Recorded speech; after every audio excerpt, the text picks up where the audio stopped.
All right, so I started recording, and I'm gonna make an announcement for that recording. This class is not an online class, so just everybody will be sure of that. And my next email I'm gonna send to everybody, so you will receive that email. If you don't attend the class, then don't ask me for anything.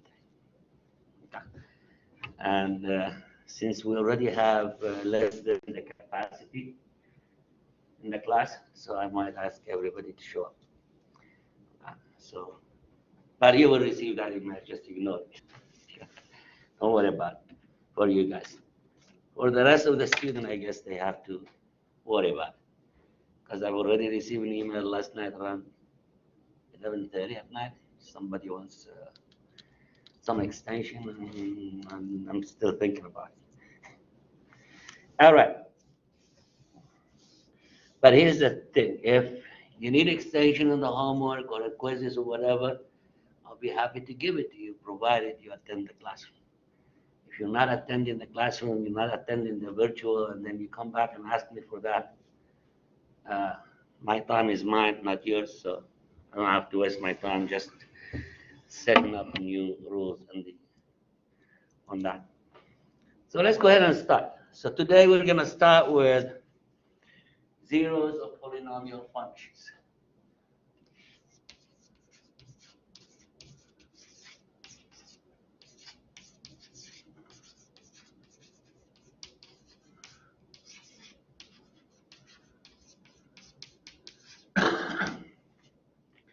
The zeros of polynomial function.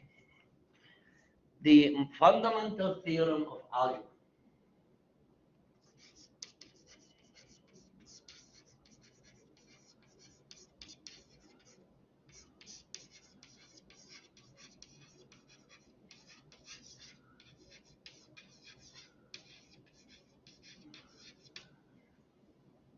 The theorem states that the following.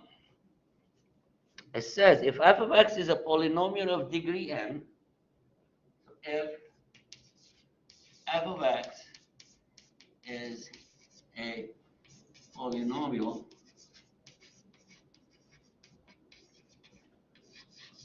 of degree n,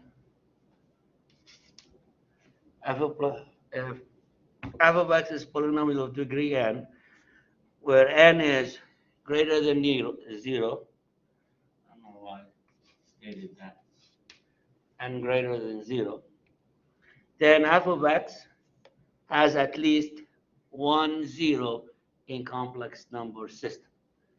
So f of x has at least one 0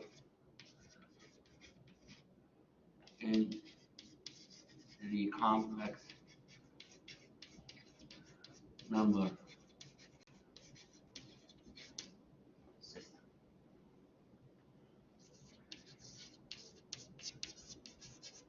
What does that mean? That means any polynomial we look at, then must have at least one solution. At least one solution. So any polynomial of degree n, and n is a positive number, so therefore it must have at least one solution. And that solution doesn't have to be a real one. It is in a complex plane. Yes? So in other words, you could have, if I say x plus 5 equal 1, this has one solution. If this is degree n, has one solution. If I say x squared plus 2x plus 7, this also must have equals 0. This also must have at least one solution. Okay? If, for instance, let's go ahead and take a look at some example. Let's say we have x squared plus bx plus c as one of the polynomials. Yes? And assume that we talked about last time that if this is divisible, or if the remainder by synthetic division is 0 for any number, say k, then x minus k will be a fact, correct? Let's assume that there is a number, I'm going to call it k. Let's say x minus k is a factor of that. Yes? So that means we're going to have some other number or some other factor multiplied by that to give me whatever this is. Yes?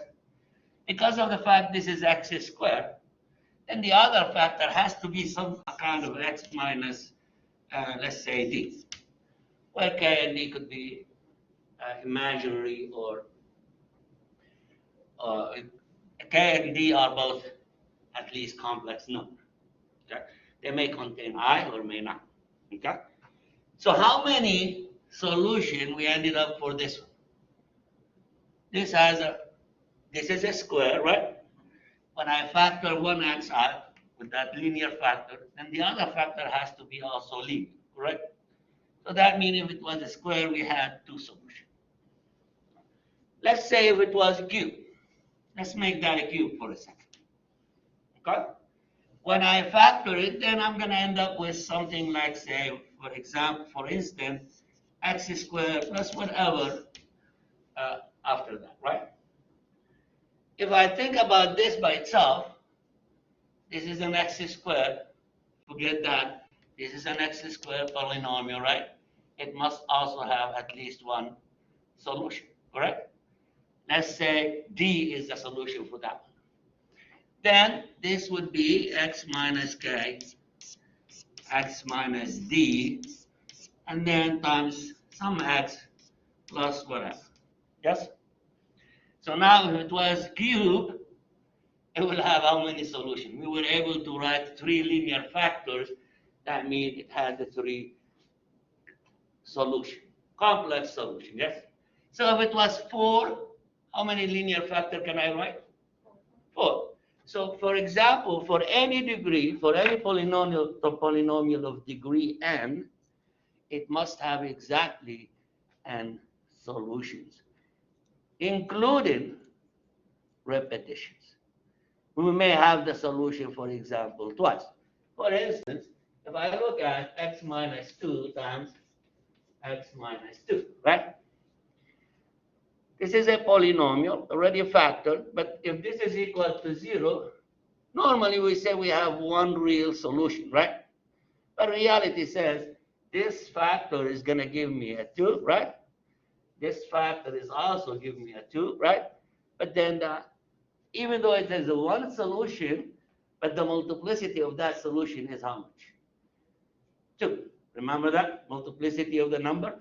So if we add all the multiplicities together, all the repetition, plus all the different solutions, we should end up with n exact solution for any n degree polynomial. Yes? So with that in mind, let's go ahead and work some examples.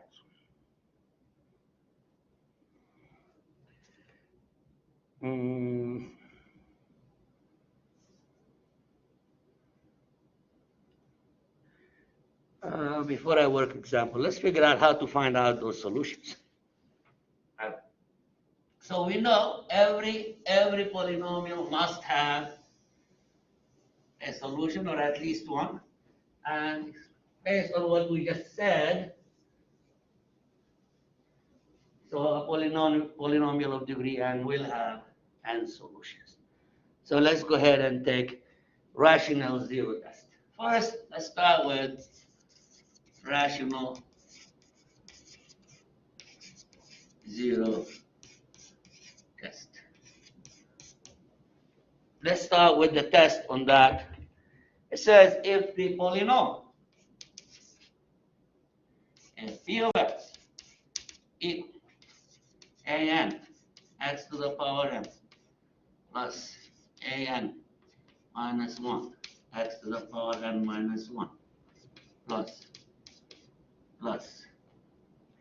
say ax plus az, where a's, all the coefficients of a's are integers.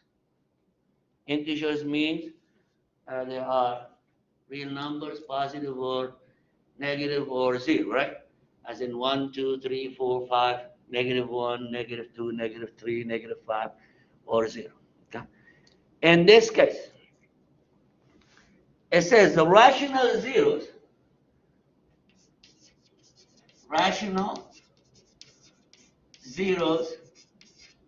of the polynomial possibly are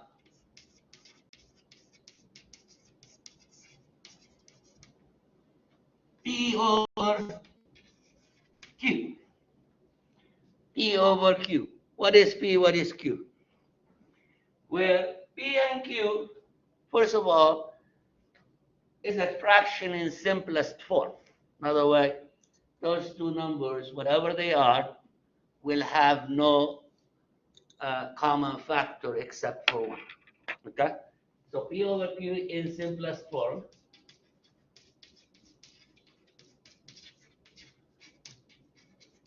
where P is a factor of A0. P is a factor of A0. And Q is a factor of AN.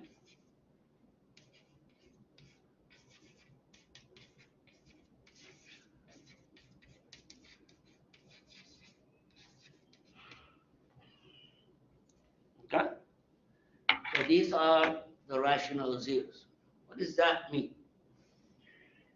If I take this polynomial and I take whatever AN is and I take whatever A0 is, okay, and look at those factor of those numbers.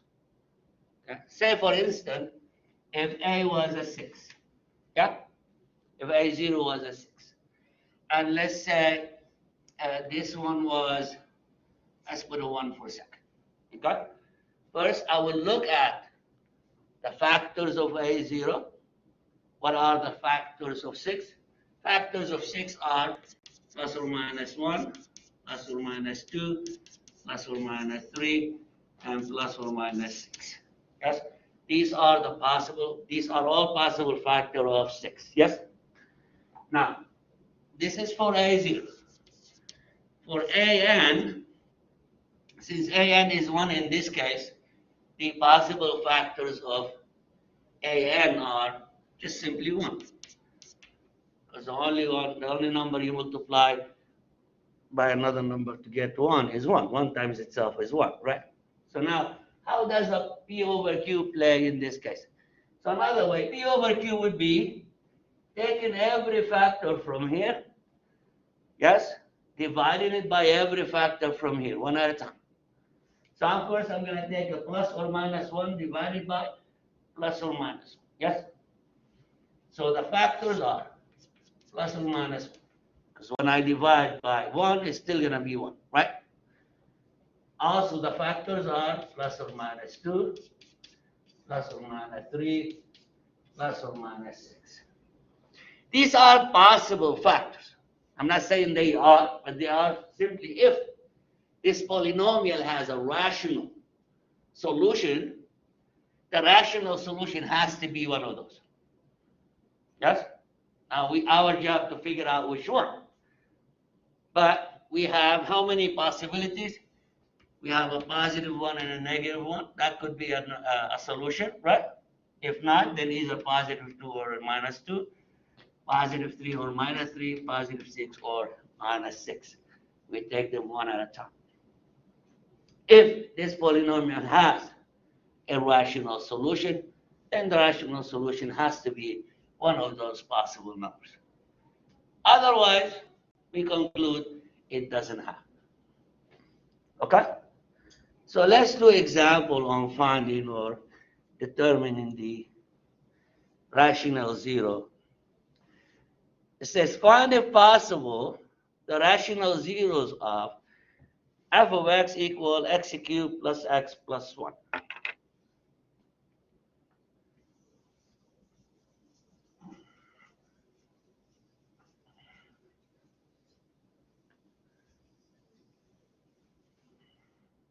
So we're looking at f of x equal x cubed plus x plus 1.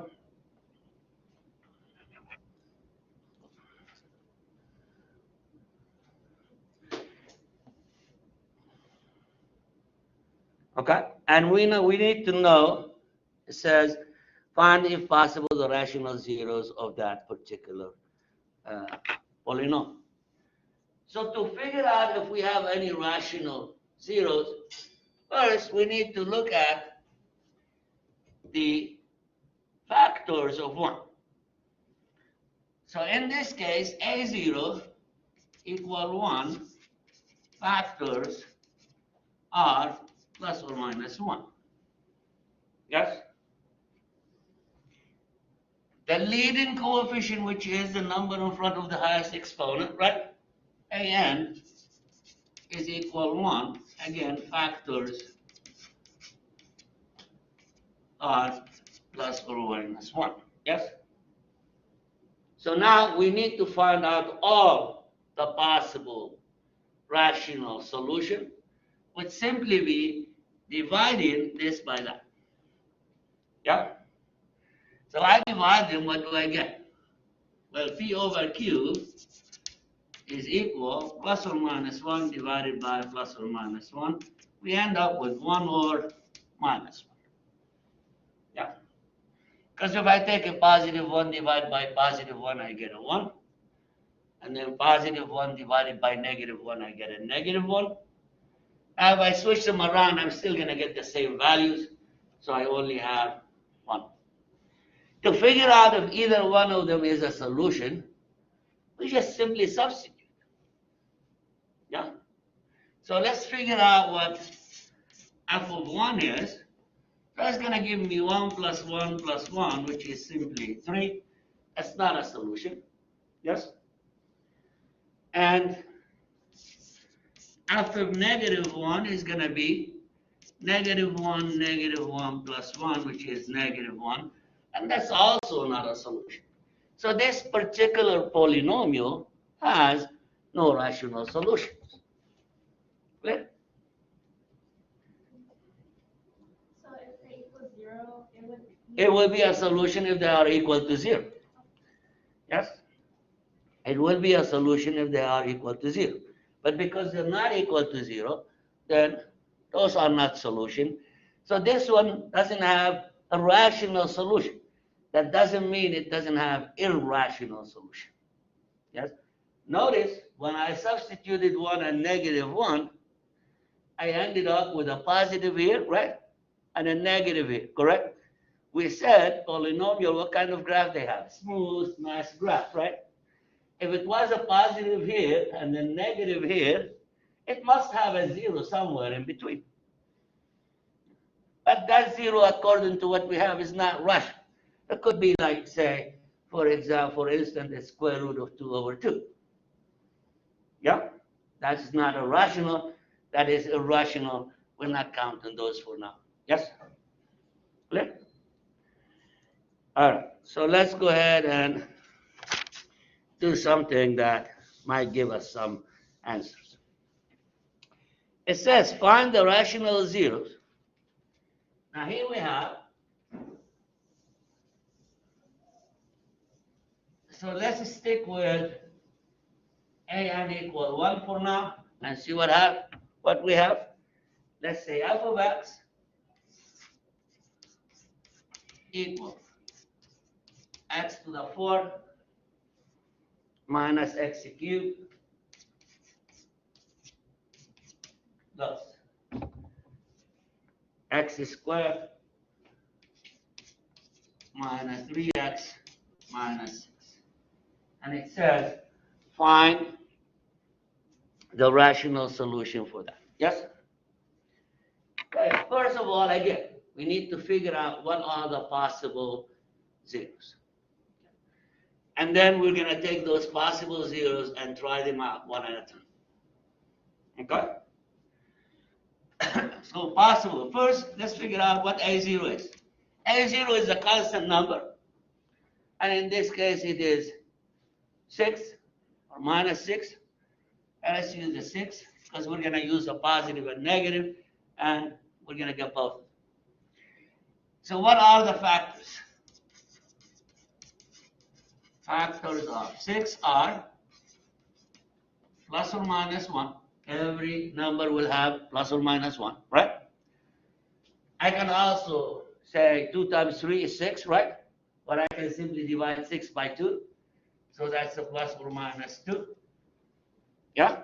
I can also divide 6 by 3, which is plus or minus 3.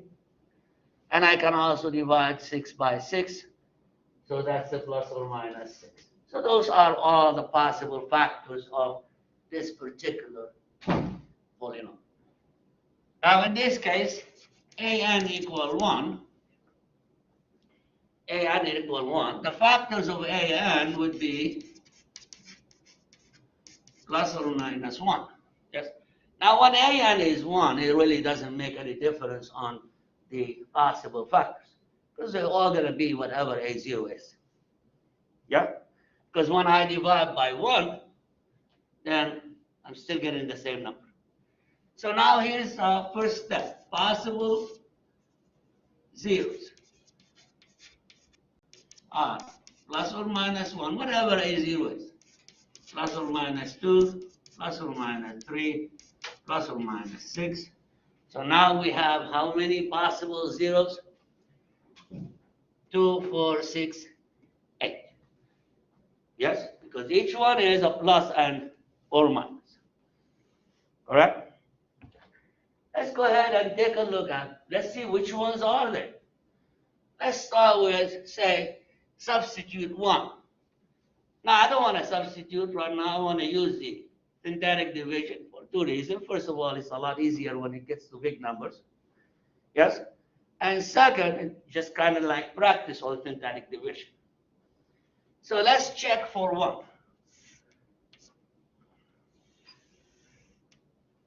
Yes? Let's check for 1. So I'm going to write this as 1, negative 1, 1, negative 3, negative 6. And then we're going to go down to, so we're going to take 1 down, yes? 1 times 1 is 1, negative 1 plus 1 is 0. 0 times 1 is 0, take a 1 down. 1 times 1 is 1, negative 3 minus, plus 1 is negative 2. Yeah? Negative 2 times 1 is negative 2, and that gave me a negative 8. We can see that 1 is not a 0. Yes? So since it's not a 0, I don't need that. Otherwise, I did that for nothing. So let's try another. Let's go for negative 1 for this. Negative. For negative 1, again, I'm going to take the 1 down. 1 times negative 1 is a negative 1. So far, so good. Negative 1 and negative 1 is a negative 2. Negative 2 times negative 1 is 2. That's going to give me 3. 3 times negative 3, negative 1 is negative 3. That's a negative 6. Yeah? And then negative 6 times negative 1 is 6. That gave me a 0. So what does that conclude? Negative 1 is a what? Is a 0. So first conclusion, x plus 1 is a factor. Yeah. So let me go ahead and write it. So first, negative 1 is a 0. Okay, now, we need to find all the zeros. Since I already found negative 1 is a 0, I can start from here, not from there anymore. Yeah. Because I already got the 0, 1 0. Let's try another time. Let's try negative 1 one more time. Now notice, if 1 was not a 0 at the beginning, it's not going to be a 0 at the end. Okay. And notice, the constant is still negative 6, right? So I still have the same options. Clear? if the number over here happens to be smaller than -6, then I can ignore anything above that are not factor of the new one. Let's see. Let's try -1 one more time. Maybe it has a multiplicity too, right? So let's take a 1 down. 1 times -1 is -1. That's going to be -3. And that's going to give me a 3. That's going to give me a 6.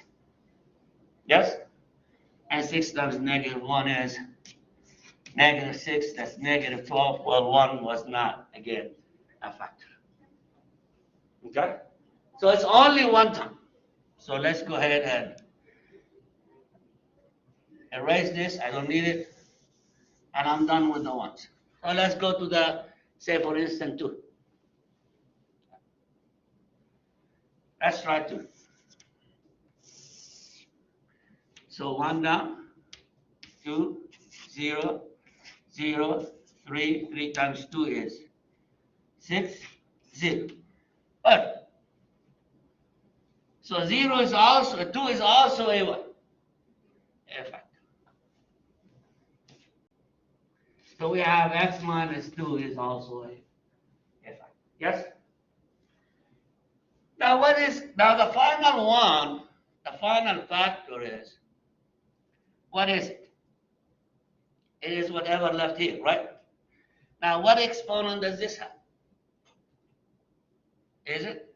We started with a 4, right? The first step we went down to 3. So this is a 4, this is a 3. So that would be what? Square. When I get to the square, I might stop there because we know a lot of technique of solving polynomial, right? Quadratic. So this is x squared. Now the x term is 0, right? So I don't need that, plus 3. Okay? Now what I need to do is check, does this give me a rational zeros?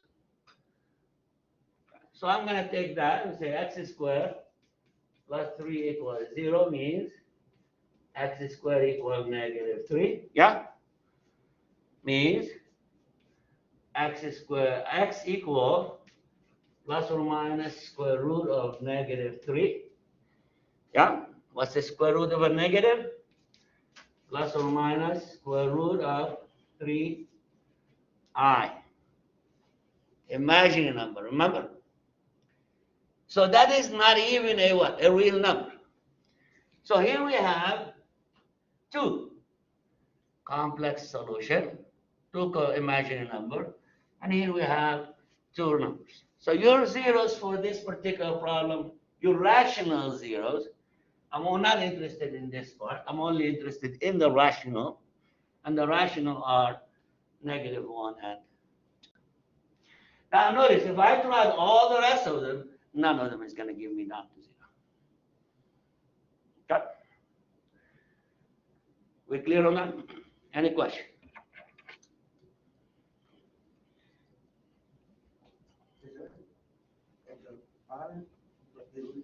Plus or minus the square root of 3. All right.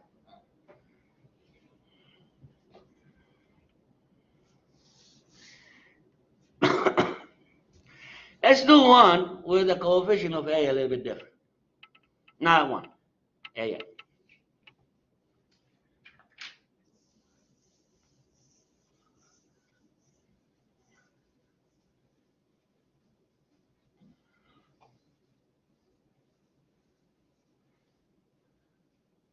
Says again, says find the rational zeros. So we have f of x equal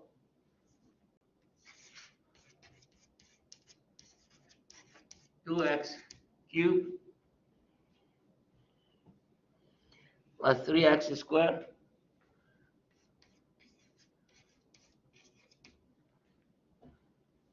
minus 8x plus 3. Okay? So let's find all the rational zeros for that particular one. First we have a0 is 3. Yeah? and those have factors plus or minus 1, plus or minus 3. Yeah? An is 2 and also have factors plus or minus 1, plus or minus. Yeah? Okay, now we're going to figure out what P over Q are. So P over Q are, first, I'm going to use the first factor here. This is the denominator, right? Those are the numerator. If I take 1 over 1 and 3 over 1, I'm still going to get the same thing, right? So the first two factors would be plus or minus 1, plus or minus 3. Yeah? So I'm done with that. Then I move to the second one, and I also divide everything by that. So if I take 1 over 2, we end up with plus or minus 1/2. Yeah? And if I take a 3 over 2, I end up with plus or minus 3 over 2. Yeah? Make sure that when you write these, they are in simplest form. Okay? So I cannot simplify 3 over 2 anymore. So if this happened to be say 6, and then we end up with 2 over 2, it's the same as 1, so I don't have to write it again. That makes sense? Okay, now, so these are P over Q, these are my possible factors or rational answers for all of these, for that polynomial. So all I have to do now is figure out which one of those is possibly 0. For one, it's easy to look at the polynomial itself. If I add the coefficient together and I end up with a 0, that means the 1 is a 0. Yes? Now take a look at that.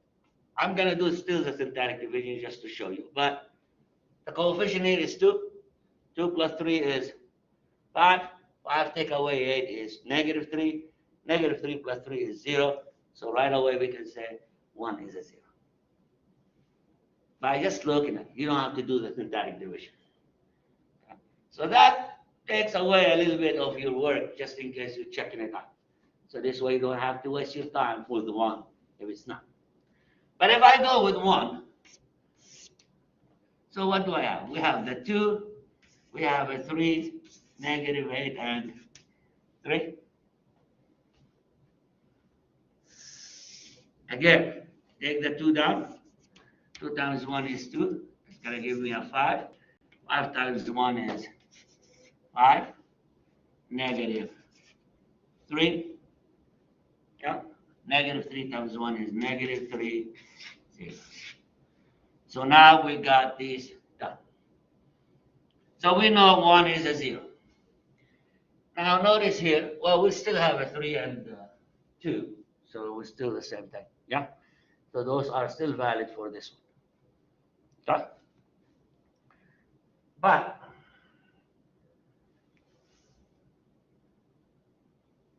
let's take that one, x squared plus 5x minus 3 equals 0.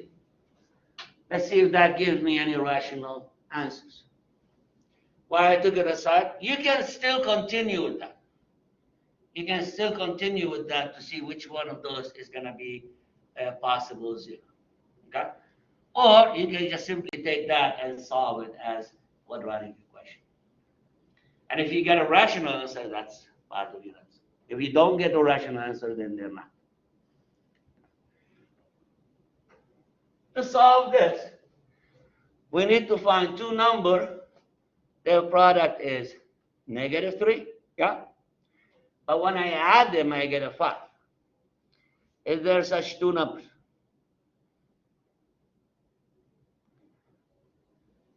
So let's take a look at a 3. What number when multiply together, I get a 3? 1 and 3, yes? Any others? If I add those, do I get 5? Don't have no rational solution.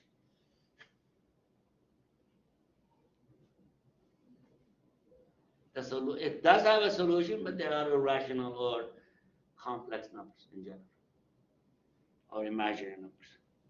Maybe not real.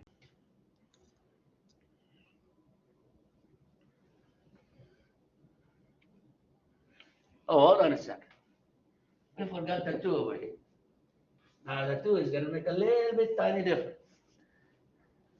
Okay? So let's see now. Well, if it was x squared plus 5x plus 3 minus 3, that would be nice. Anyway, we took advantage of that. We explained some more things. Let's go ahead and put the right one. It's 2, right? So now what I need to look for, 2 numbers, I multiply, I get, instead of just the 3, it's going to be this times that. So we have a negative 6. Yeah? But when I add them, I should get a 5. Can I find such numbers? What are they? 3 and 2. Yes? And one of them has to be negative. Yes? Okay, so it's either negative 3 and 2. Which one is negative? Well, no, that's not the 3 and 2. It'll be 6 and 1. In this case, 3 and 2 are a good number if there is plus over here. So 6 and 1. But one of them has to be negative. One of them has to be positive. Yes? Based on the fact that we have a plus 5, the result is positive. That means the bigger number is positive. So the 1 is negative. So let's go ahead and find exactly those 2 numbers so we don't have to go around. I'm going to take those 2 numbers. First 6, I'm going to divide it by 2. 2 is the A. Yes? This 2 is your A value, right? So we're going to end up with 3 over 1 for that one. For the second one, I'm going to take a negative 1 and divide it by 2. I'm still going to be negative 1 over 2. Those are, this is how I factor now. First one is 3 over 1. Yes? So the bottom one goes with x. So x, the top one is the number. X plus 3. Yeah? Where does 6 over 2 come from? Okay. This is the factors we got. 6 and negative 1. I took the 6 and I divided by 8. Okay? So that gave me 3 over 1. The top number is your value with x. This number goes with x. The second factor is we have a minus 1. What number goes with x? 2. So that's 2x. So now, notice if I multiply these, what do I get? X times 2x is 2x squared. X times a negative 1, that's a negative x. 3 times 2x is 6x. 6x minus an x will be your 5x. And then negative 1 times 3 is negative 3. Now, this works all the time. This works all the time, provided you don't have a common factor here. Yes? How do I know that? Well, at the end, when you simplify it and figure it out, just multiply these 2. Let's say 3 times a negative 1.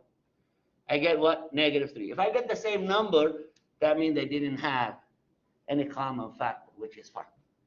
But if I get a different number, that means they had a common factor. And that common factor would be the difference. So if I ended up with 1 here, and here is 3, well, 3 divided by 1 is 1. So the common factor should have been 3 between them. Okay? So now, this will give me x equal minus 3, and this will give me x equal 1/2. So those are also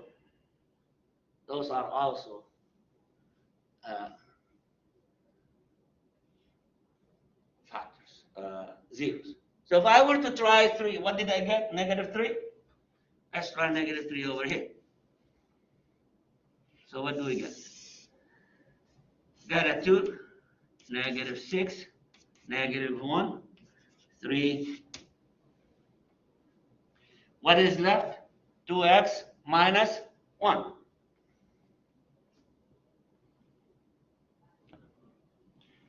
So you could have continued and then end up with this. Eventually you'll find that -3. But if you don't want to continue, since quadratic is easy to solve, then you can use a quadratic formula to solve it. Any question on that? So the zeros for this one would be 1, -3, and 1/2.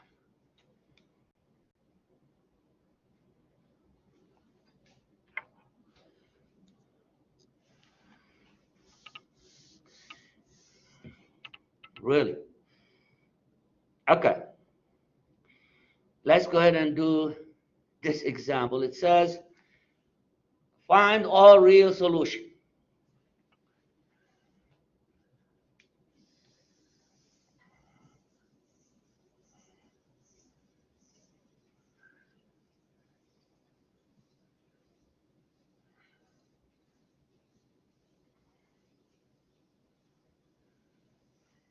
Find all real solution. We have alphabet.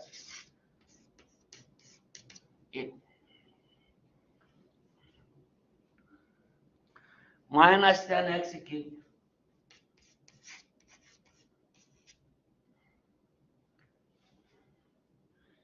plus 15x squared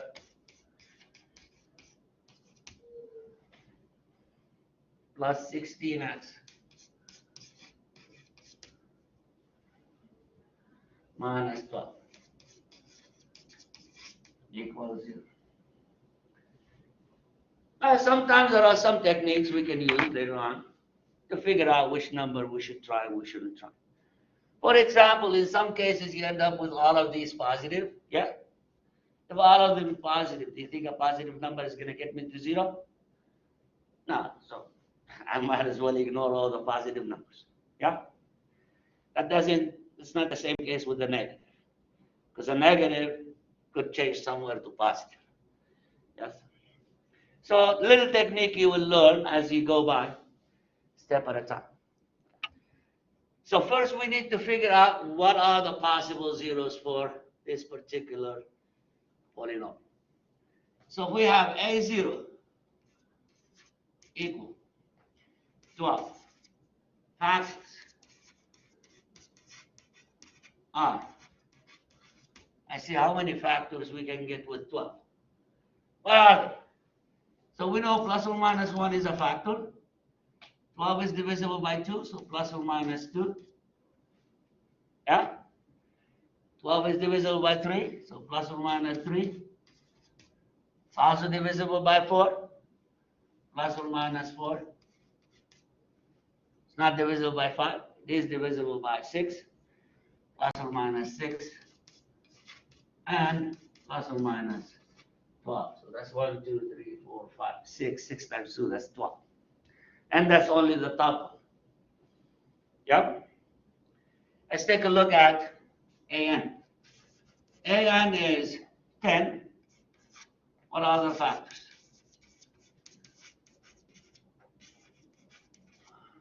Plus or minus 1, plus or minus 2, plus or minus 5, plus or minus 10.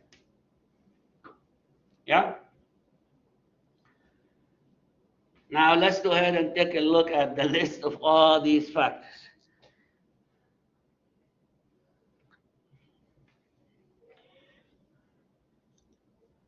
It's too many, but let's write them just for understanding what it is. Okay? That's the reason I picked that one. Okay, now with the one, we're gonna get all of these, correct? Same thing. So plus or minus 1, p over q. Plus or minus 1, plus or minus 2, plus or minus 3, plus or minus 4, plus or minus 6, plus or minus 12. Okay? Now let's go to the second number. 2. 1 over 2, plus or minus 1 over 2. Correct? Now 2 over 2 is going to give me 1. I already have 1. So I'm not going to use that. Yes? Then we have a 2 over 5. And then 2 over 10. I'm sorry. Let's go ahead and do that one step at a time. We're saying we're going this way. 3 over 2. 4 over 2 is going to give me a 2. I already got that. Yeah? 6 over 2 is going to give me a 3. I already got that. 12 over 2 is going to give me a 6. I already got that. So I'm done with the 2. So let's move on to the 5. Plus or minus 1/5. Plus or minus 2/5. Plus or minus 3/5. Plus or minus 6/5 or 4/5. And then plus or minus 6/5. Plus or minus 12/5. Yeah? So we're done with the 5. Let's go to the 10. 1 over 10, so plus or minus 1 over 10. Okay? Now, 2 over 10 is the same thing as 1 over 5, right? I already got 1 over 5, so I don't need that. We have a 3 over 10. Now, the 4 over 10 is the same as 2 over 5. We already got 2 over 5. And then 6 over 10 is the same thing as 3 over 5. And we already got a 3 over 5. And then 12 over 10 is the same thing as 6 over 5. We already got 6 over 5. So those are your possible zeros. If this particular polynomial has a rational zero, then will be one of them. So now let's say, should I try one?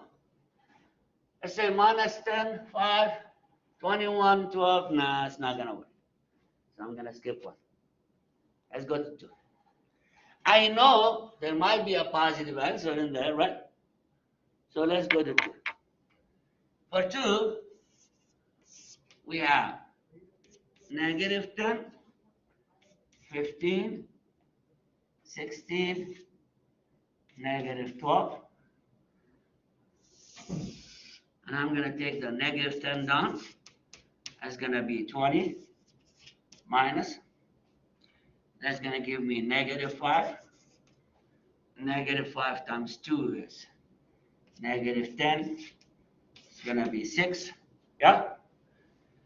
6 times 2 is 12.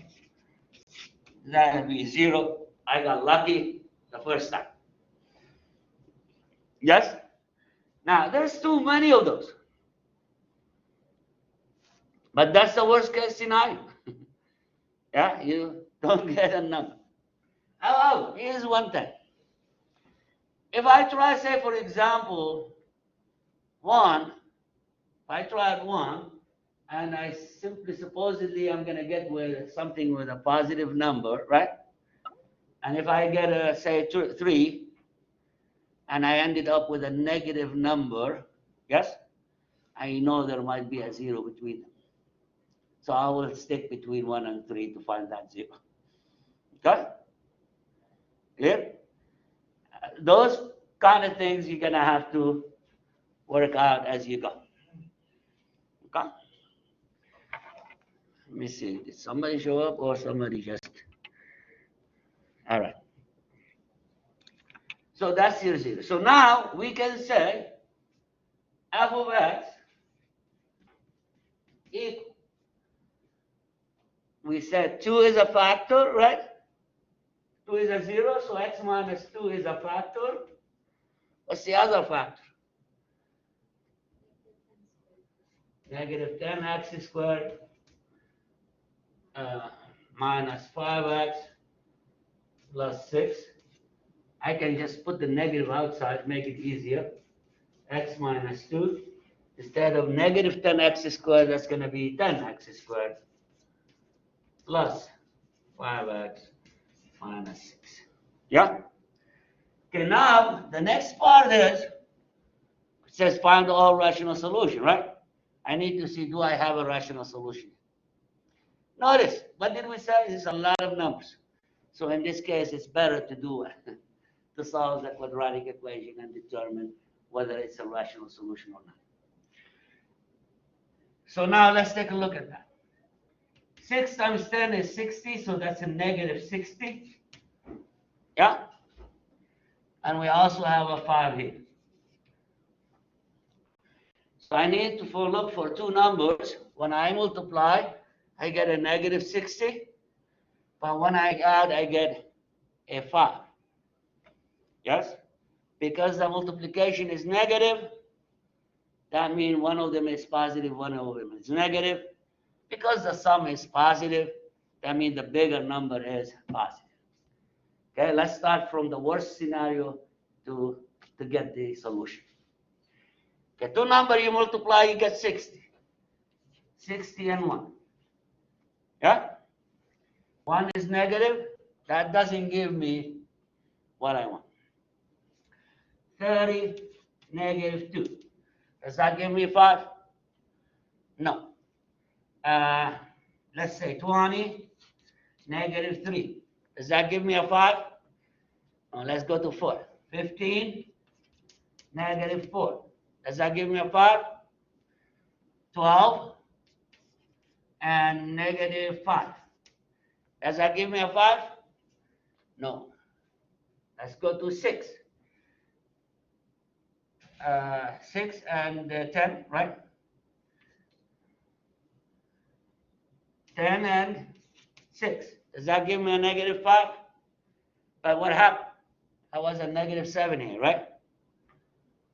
And next one was a negative 4. I was a 7 here. But the next one happened to be what? 4. My 5 is between where? Between the 7 and 4, right? But I don't have any number between them. So this doesn't have no rational solution. Because I can't factor.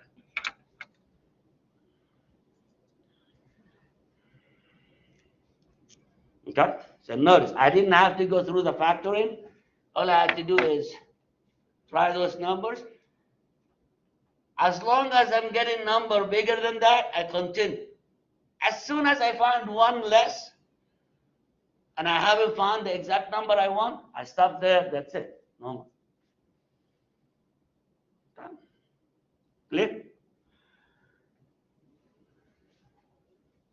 All right, so the only real solution for this one, or rational solution for this one, is 2. Now, if I'm looking for a real solution, then I use the quadratic equation to solve for the rest of it. Okay? Whichever means you want.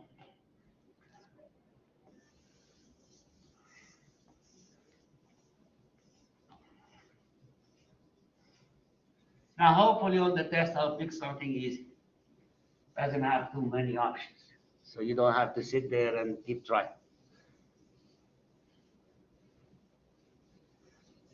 But one way you could check, if you know how to use your graphing calculator, if you're given a polynomial, graph it. Once you graph it, see wherever it hits the x-axis and try those numbers close to it. Does that make sense? So instead, let's say, for example, I have this polynomial here, right? And one of the numbers, let's happen to say, and let's say this is happen to be 5. This number, let's say this is 2 over here, or 3 over. Let's make that a 2. Let's make that a 2 and 3. Yes? What do I know? I know there might be a 0 between 2 and 3. So from all the rational zeros I pick, I'll check which one is between 2 and 3 and try. Does that make sense? And if this is, let's say, if this is 4 and say this is 5, and I know there is a number between 4 and 5, then I try. Do I need to try a negative number according to this? I don't need to try any negative numbers. Yeah? So that gives you an idea, since you can use the calculator to go ahead and get a wise, educated guess to show where the rational zeros are using the syntactic division.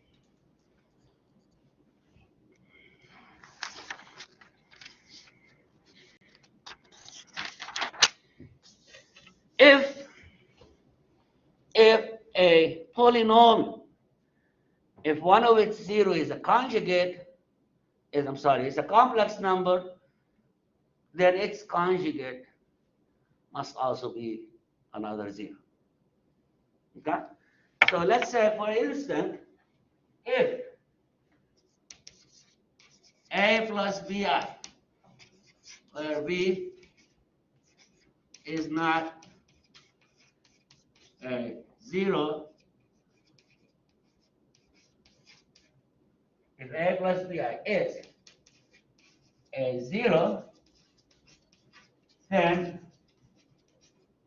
a minus bi is also a zero.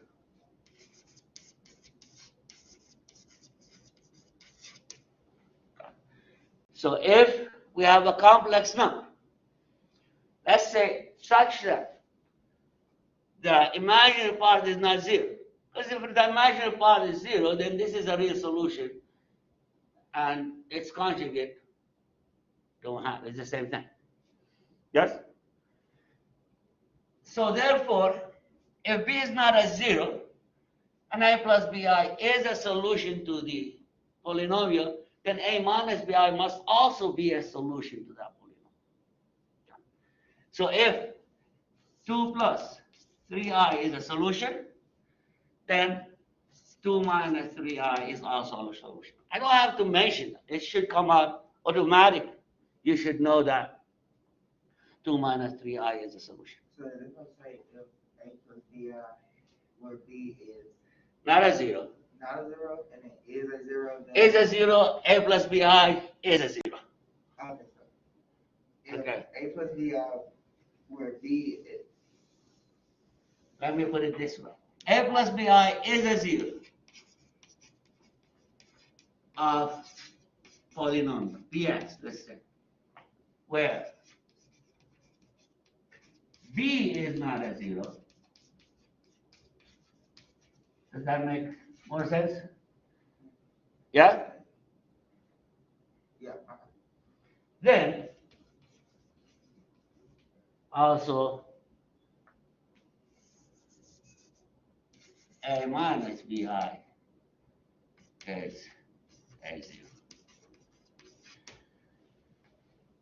Yeah? Does that make sense? Better sense? Better. So again, if 2 plus 3i is a zero, then 2 minus 3i is a zero. If 5i is a zero, then minus 5i will also be a zero. Yeah? Why? Because 5i is 0 plus 5i. The other conjugate to that is 0 minus 5i. Remember, the condition is what? Only b cannot be 0, but a can be 0, it doesn't matter. So in this case, if 5i is a 0, then minus 5i must also be a 0. Okay?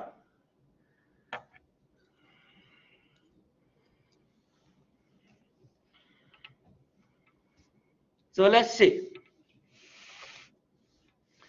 Now, we already figured out how to find a 0 given a polynomial function. Now we need to find out a polynomial given the zeros. So if I know the zeros, can I figure out what that polynomial is? Okay, let's go ahead and do an example. It says, find the fourth degree polynomial function f with real coefficients that has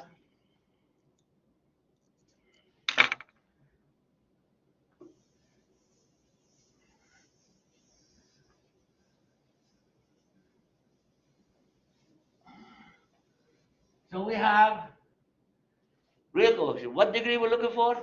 Fourth degree. Yes? What does that mean? Has to be x to the power 4. Yeah? Okay, so we're looking at fourth degree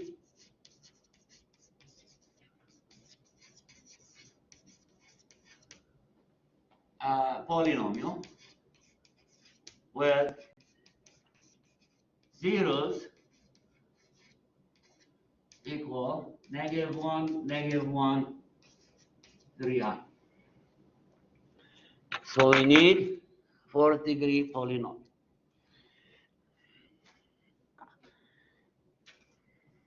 Is it what I wrote down?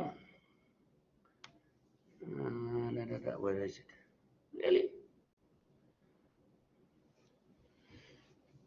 Oh, here it is.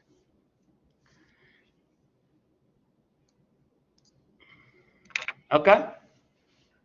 So first of all, how do I write a fourth degree polynomial?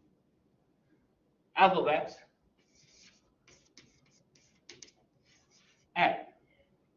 I don't know what a is. Right? Times x minus c1, x minus c2, x minus c3, x minus c4. Now be careful with the c4, it explodes. All right? How many factors did I have there? 4. Why? It's fourth degree. It says 3 degree. How many factor? 3. 100 degree, 100. Now, what are those C1, C2, C3, and C4? Those are simply the zeros of the polynomial. Yes? Now, it says find a fourth degree polynomial. It didn't specify, it just said with integer coefficients. That means the numbers that I'm going to put in front of that must be integers. Yes? So I really don't need a in this case because there are a lot of them. They will give me the same thing. If I multiply by a, the zeros don't change. Yes? Now, if they give me other conditions for a, then I'll look for a, which we're going to do in just after that. So let's go ahead and see that. C1. What's the zero number 1? Negative. So that's going to be x minus 1, so that's the plus 1. Yes? What's the second zero? -1 again. So it's going to be x plus 1. Yes? What's the third zero? X minus 3i. Oops, we're missing 1. Plus 3i. Why? Because this is the conjugate of that must also be. So that's x plus 3i. Yes? Okay, notice we did talk about this last time. What's the answer to those when I multiply them? We don't want I term in the polynomial, so I need to multiply these together to get rid of the I term. Since those are the conjugate of each other, I'm going to end up with some real numbers. Yes? What is that number? X squared plus 3 squared, which is 9.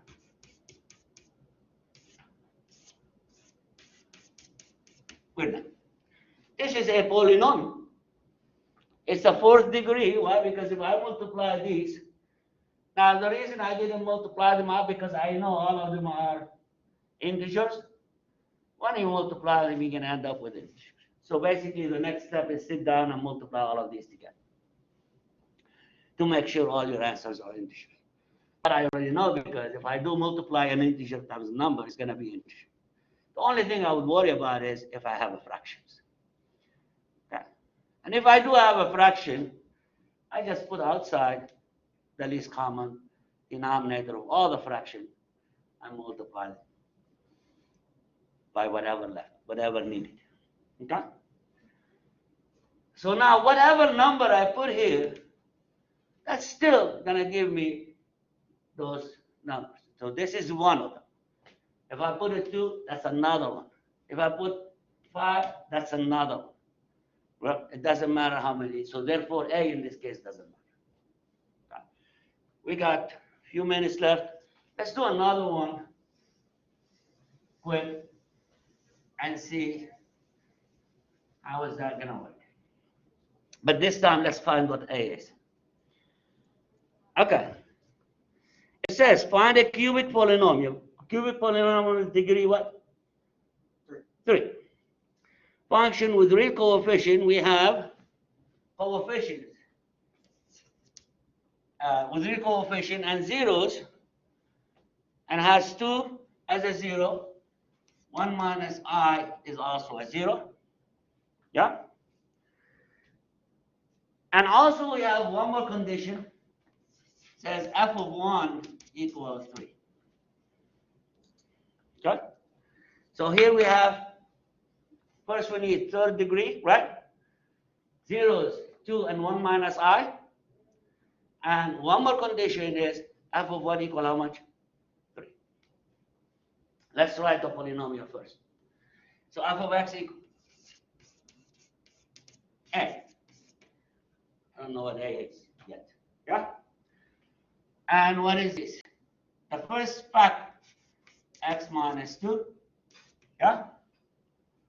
Second factor, x minus 1 minus I. Yeah? What's the second factor? X minus what? 1 plus I.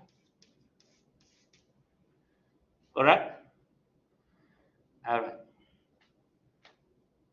And these are my things. Let's go ahead and multiply these out. So I'm going to multiply these over here. So we have x minus 1 plus I times x minus 1 minus I. Yeah?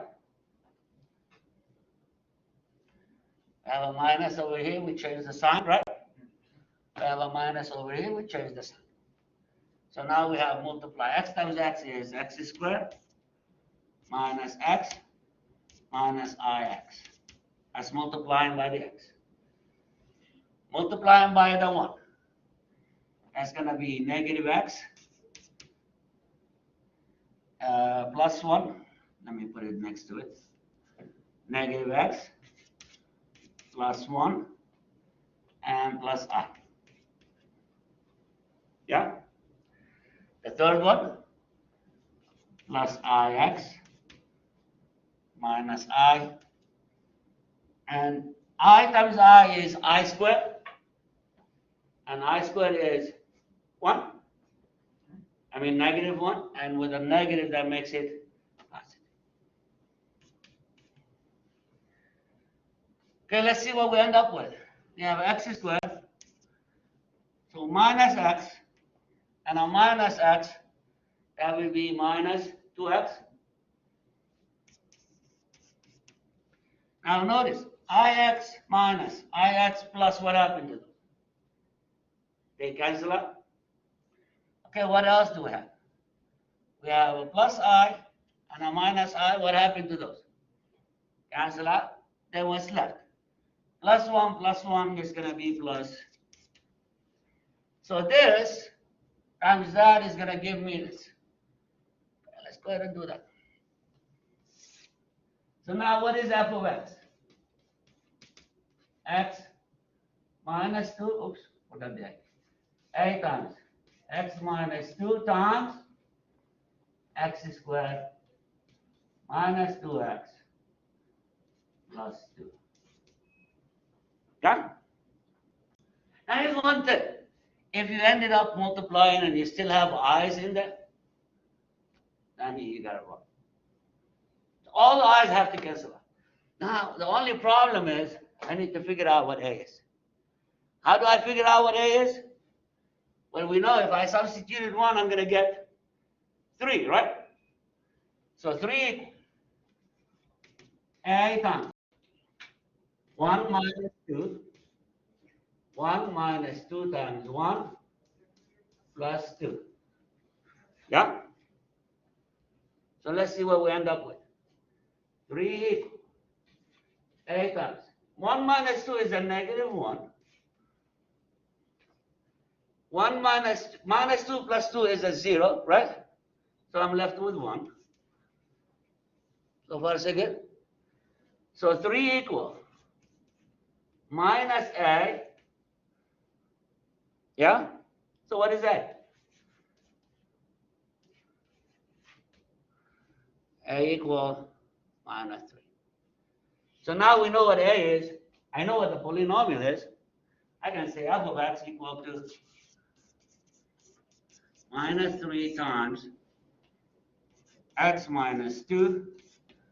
And then we have x squared minus 2x.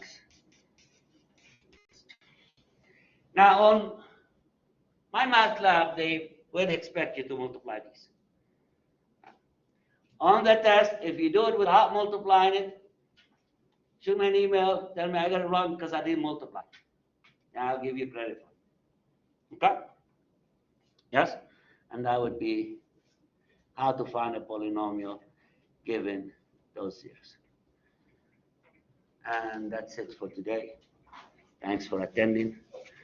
I'll see you right here next time.